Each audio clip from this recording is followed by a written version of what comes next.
sports and physical education. As a criminology student and student athlete, I am proudly putting my advocacy in the promotion of sports and physical education.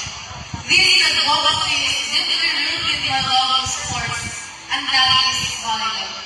Through the different programs that we are able to enjoy as a student with one big sports, we get to expose the values that supports the ideal of sports. With the help of our coaches and trainers, we are able to reach a number of young minds even